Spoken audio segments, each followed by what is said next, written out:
Appreciate that. So the first time I spoke at New Beginnings, right up in the front row, was my boss and his wife, my other boss and his wife, and one of my other bosses and his wife. And my wife was in the back. And I guess it went well enough that they invited me back to speak a second time. None of those people were here. And I'm back another time with my boss, Dr. Edwin Cordero from Sherman College, and my wife as well. So whatever I said last time to offend you, I'm very sorry. I'm very sorry. What I like about these weekends, because there is usually a theme that comes up. Josh said he had found his theme earlier, and the one that I was hearing a good bit was our major premise that we heard earlier in the Green Book study, and then we certainly heard earlier with Dr. Kevorkian. Rose, I got that. Did you see that? You remember that one? Did you read that? So Rose had sent this in another form and posted it on my Facebook page, and I said, I think that'll be basically what my talk will be. So death is not the greatest loss in life. The greatest loss is what dies inside us while we live.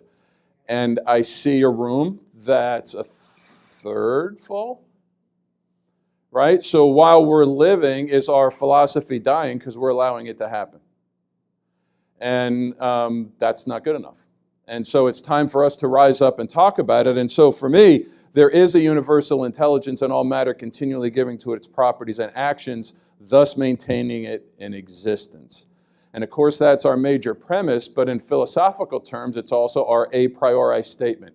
It's why we get up in the morning. It's the beginning of our deductive argument. And a deductive argument is as valid a criteria of truth as any random clinical double-blinded study. Deduction is perfectly okay. And this is where we start our argument. And all it says is that for all matter, or the universe, to have existence, something has to be organizing it. Simple enough? And I think that's simple enough. So let's boil it down a little bit because the universe is a pretty big place. And so let's talk about our practice or maybe the profession of chiropractic. Anybody in here want to be successful or want to have a practice that has life? I would imagine a few people do. Do you want 10% life? What's that? At least? Is there anybody that might like 100% life? So in order for our practice to have life, we have to take this intelligence that's in the practice, and that intelligence can't just be a thought. There has to be some force that's going to come from behind it. So let's imagine for all, I'm going to give you guys some great power. And I'm sorry, you guys and you ladies, And so we're going to give you a great power. You're going to be the universal intelligence for your office. You're going to be the universal intelligence for your office. So you can think, I want this practice, and I want this profession to be the best that it can. And you have the matter around you. You've got matter of you. You've got CAs. You've got posters. You've got patients. But until that third piece, we put that force or that thought into action via a force, nothing's going to happen. And so that force becomes super critical. So we will create a force to move the matter in and around all of us to create the practice and profession we have. It is up to us. Principle 6, you guys know that? Right? And that's time. That's the only one all chiropractors know anyway. And so we'll start there. Now, if you were listening, I've already gone through the first 5. All right, we can get together and talk about these things in ways that I think our patients can understand. Because when we understand it, and then they understand it, the world understands it, and we win, because we're truth. But yes, time. The time is the one true measure, and it's going to roll on with us or without us. But the question then becomes is, we always talk about time because maybe there's a bone spur, and that's why you're still in pain even though you've been to so many adjustments. But really with time, that's measuring what we've done. So how do we spend the time working on our practice? What are we doing? So good news is we're here, some of us in chiropractic are here at New Beginnings, hopefully picking something that we can use in our office. But what do we do when there's not a New Beginnings weekend? You know, do we wake up and we have our daily greens? And I'm not talking kale shakes, but are we opening just a green book, read one passage, and just think about it for a while? And then think about it, share it, think about it, share it. So we got a New Beginnings Facebook page. read about a passage in some green book, start with the textbook, and say, what do you think about this? Because if you have a question about it, somebody else has already got a question about it, and maybe they've thought about it to a point that can bring us all a little further along. So we certainly have to take our daily greens. Now with time, we have about 80, 82, whatever it is, spins around the sun. Not a lot. Not a lot. So if we have to build this profession of chiropractic, it's going to take a little bit of work. Yeah, this is the part you answer back. Very good, class. Very good. But as we learned earlier, BJ and DD already did a lot of the heavy lifting. All right, they did a lot of the heavy lifting so that we have a philosophy that will give us exactly what we need. We have a philosophy, it gives us the requisite amount of thought, if you will. That's another principle, look it up. So it gives us the requisite amount of thought for us to be successful in whatever we want to do in our practice and then certainly our profession. So if we want 100% practice, in order to have that 100% practice, does it make sense that our thoughts should be 100% chiropractic? And then should our forces that those thoughts generate, therefore, be 100% chiropractic? Sure, and then we would hopefully get 100% matter and have a profession of chiropractic that we can all be proud of. The problem, though, comes where? All the time. Educated mind, close. Right? It usually happens in the matter, right? If the thought's in the immaterial, the force starts in the immaterial, and so the matter is where the issue is going to be. So we've got matter in our profession right now. One of the cool things I do working for Sherman College, I get to travel a little bit. So I presented a research paper at the ACC-RAC conference. And I don't know, Dr. Cordero, if I'm supposed to call him out, but I'm going to call him out, if you don't mind. And so what I noticed, number one, as you go, Ed, there was the vendor hall, and this was a huge conference in Washington, D.C. Nobody was selling a chiropractic table in the vendor hall. Yeah, I know. The first time I walked in, the first person goes, hey, buddy, let me show you what I'm doing. Sure, buddy, what are you doing? Can I give you a sample of the Miracle Body Rub? Not from you, fella. Not from you. I'm married. I've got that already. So, but that was the first person that says hello. So then I sit in, because I was just displaying a poster, but we sit in and there was a panel discussion. And the discussion, and it was a room, huge room, full of chiropractors, was about, is subluxation a historical term we just got to get rid of in the profession? That's what people are talking about. That's some majorly dysfunctional matter. And here's the thing. There were an awful lot of people in that room that agreed with that assessment. And if we lose what makes us distinctly us, we're gone. And this is what makes us different. Interesting, one of the people that was arguing for that was saying, because we'll be accepted in, more in the healthcare system. There's a good idea. What are we, 38th in the world? Hey. So there's some dysfunctional matter that's working on us. That matter can be seen as a universal force that's attacking us, and we have to adapt to it. Universal forces, as Principle 11 will say, are unadulterated, unadapted, unswerving, show no solicitude. That other side shows zero solicitude to us. And it's time we stand up and show zero solicitude back. And the way that we do it is by adhering to our philosophy. And the way that we do it, and it's okay not to know it. I don't know if we can ever know all of it, but we should always be studying it and learning it and getting better at it. Our patients, they're meant to express the force within them. Our staffs, our practice are all meant to express the life force that's within them. We put force into our patients, we put it through our staffs, and this should be through a grounded philosophy that says this is a chiropractic house of life. This is how we do it. The way you do it is wrong. And if you want to pick something else, then you got to take chiropractor off your name. You're no longer a DC. And I think we can stand up and say it, and we don't have to be nice anymore. The only reason, if Josh says, and I'll believe him, because he dresses nice, he's got great hair, and his abs are terrific. But if that's a small part of the profession and they're the loudest, then we just got to get louder. And I think a lot of the reason why they're loud is because they don't have big practices, so they got time on their hands. So we've got to do a little bit extra work amongst taking care of all the people we're taking care of and have a better world for us. So things are going to happen to us in our practice that are going to cause us to act, and then our action will cause an effect in order to have the results that we want. We have to know the philosophy inside and out, not outside in, inside out. And that's going to be the key driver that will ensure our chiropractic practices and our chiropractic profession survives. Talking with Jim at lunch, and how do you get students here and these types of things, and I don't know the answer to that. And if somebody does, I would love to know it, because I like talking about this stuff. And we got to get more people that just like talking about this stuff. To me, the Green Book study should be the most well-attended thing at any conference, because that's where we learn about it. And it's okay to not understand it. It's okay to say, I don't get what you're saying. So then if I'm a little bit further along, I ought to be able to say, well, then let's talk about it, and maybe I can bring you along. And it should be okay for me to say, I don't understand it, or, hey, let's go find an answer together, and let's discuss this thing called chiropractic. So how are we going to know if our practice is alive? We know the 5 signs of life. It's another principle. So we have assimilation. What are the things that we as chiropractors are assimilating? What are we bringing into our practice? Like the Green Books. Do we study those types of things? Conversely, are we eliminating the things that aren't chiropractic? And it's not a thing about good or bad. It's just about is or isn't.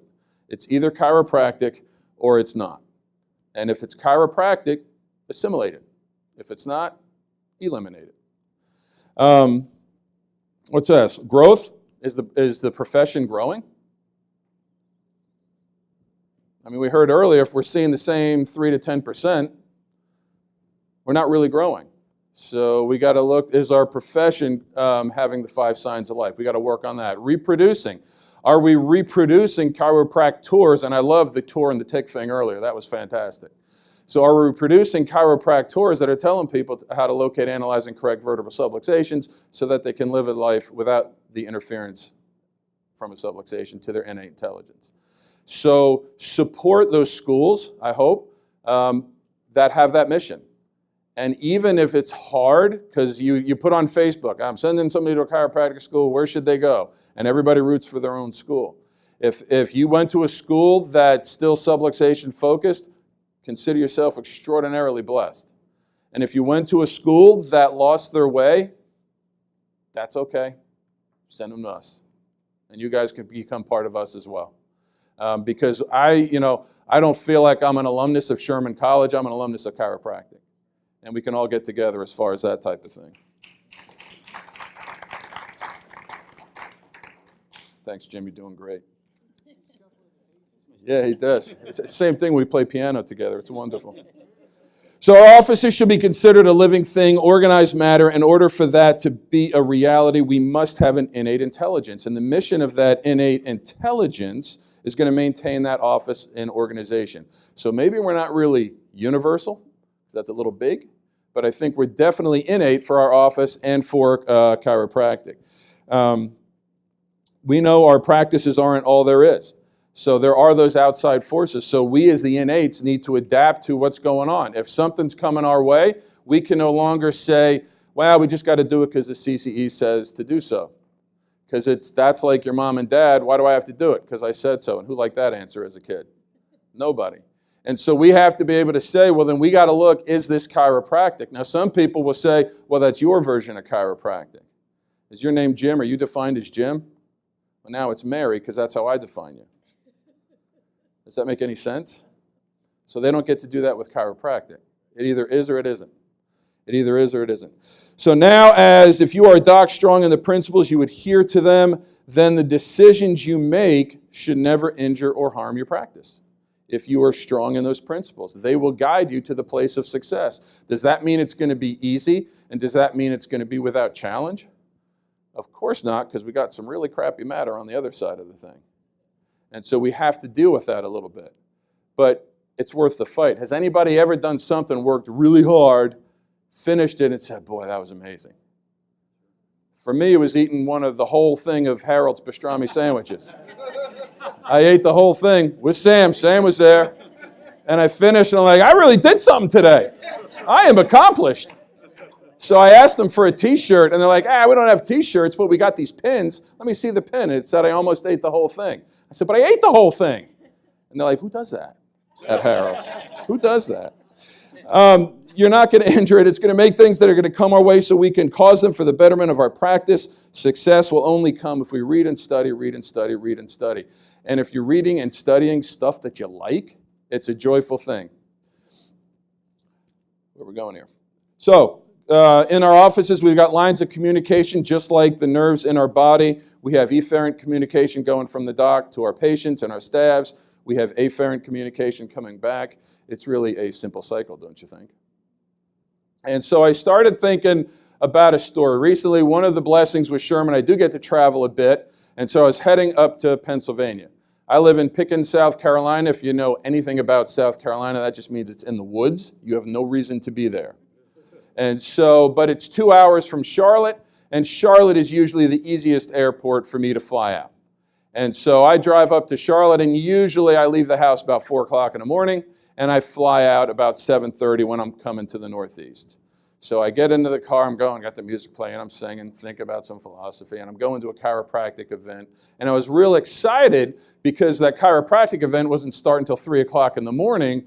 So a colleague that was traveling with me and I were going to take the time to go see the Liberty Bell, because I've heard that that was famous. We were going to run up the Philadelphia Museum of Art like Rocky Balboa, and then we were going to eat a cheesesteak in Philadelphia. And I'm thinking, and I started really thinking about those 3 things because I love the Rocky movies, and I'm like, this is a bucket list item for me, and I'm doing it today, baby. So I'm all excited, and I get to the airport, and I got my boarding pass, and I've got all my stuff, and I don't have my wallet. And those of you who have flown on an airplane, they like to know who you are when you get on said airplane. And so what do? You call your wife at 6 o'clock in the morning. Hey, my wallet over there? And where I normally, in our house, we've got an island in the kitchen, and I always put my wallet, my keys right there. Always. A couple of days before, I started thinking, boy, I could save like a half a nanosecond of time if I would just leave my wallet in my jacket. And that's what I did. And literally 2 days later, I'm coming up to New Jersey, or Philadelphia, it was February, it was cold, and I said, I've got to have another jacket. So I just put that jacket up, and that's why I left my wallet. So my wife says, well, I'm on my way. And I'm like, thank God, because I don't want to drive 4 hours. So 2 hours back. But I knew that she had to. And the interesting thing is, so then now all of a sudden I started to stop thinking about cheesesteaks. I stopped thinking about running up rocky stairs, and I didn't care how big a crack the Liberty Bell had, because I had to get to this seminar. And so I go up online and I tell the guy, this is what happened. He says, well, we can put you on standby at 9:30, or we can give you guaranteed at 1 o'clock. I said, let me do 9:30, because then I can still get the 1 o'clock later. Do you want to keep your 7:30? I said, that's crazy. My wife's just not going to make it. I said, she's trying real hard. I know she is. There's just no physical way, unless Star Trek becomes a reality, that she's going to make it from there to here. So fine, I get on. And then my colleague says, hey, you won't believe this, but the flight's been delayed. I'm like, so what do I do? Because now the flight, when's it leaving? 8:40. At best, my wife could get there at 8:30. Drop my wallet off, and then I still had to get through TSA and get to the gate. And I'm like, man, I said, just meet me in Philly. At worst case, I'll just Uber out. And so, but anyway, my wife gets there, and I was sitting there, and I started thinking, boy, I was really thinking about the cheesesteak, and I was really thinking about the Rocky Stairs, and I wasn't paying attention to what I really should have been doing. And so I lost my focus a bit. And so now I had to let Principle 6 work its magic, and I had to get to Philadelphia by 3 o'clock.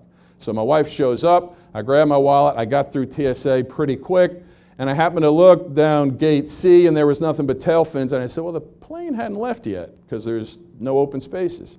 So let me just check, because my new plane was supposed to be in another gate, another terminal. And so I walked down there, I said, did I make it? You know what, you did, because the night before was really bad weather, and so they were having to call in the new pilot. That's why the plane was delayed. So she's like, what row you in? I said, well, I had row 28, but I gave up that seat. They're like, are you okay with row 19? Yeah, I'll take row 19. So I walk on the plane, And then I'm still getting a note from my colleague, I think they're waiting on you. And I'm like, I'm walking down the jetway, you son of a. And so I get on there and like, well, what row did they give you? Oh, they gave me row 19. Would you rather sit in row 5? It's right behind first class. You got way more leg room. I said, that'd be fantastic. And so I walk on the plane. My colleague was in the row behind me when I sat down. And his wife used some unsundry words. It was an F word. Sam said I could say it once. I'm not going to do it because my boss and wife are in the audience. But they said, you're unbelievable. I said, yeah, they were waiting on me. So I ended up on my original flight, and we were only about an hour late. And then the drink cart came through, and I was a little nerved at that point, and I said, man, I could use a cup of coffee, and I'm going to put a little Bailey's in it. So I pulled out my card to get the Bailey's, and the guy's like, hey, don't worry about it, it's on me. So I said, Ron, I got a free drink out of all this. And so I started, and we got to Philadelphia. We still ended up seeing the Liberty Bell. I still ran up the rocky stairs, which you haven't done it, do it, it's really fun. It wasn't a fast run, but it did qualify. But then we also ate an amazing cheesesteak. And so I started to think about that. But what I think I was able to do that stuff because I quit focusing about maybe rewards, and I started focusing on what I really should have been doing, and that was getting to this conference. Because if I didn't get to the conference, I wasn't going to do that stuff anyway. So when you guys, and me, I don't want to say without me, so when we focus on chiropractic philosophy, we are totally going to reap the rewards of a beautiful practice, a beautiful profession, and a beautiful humanity. And we're going to do it in a way that we're going to get a 23-row upgrade. So thank you very much. Brian Dooley!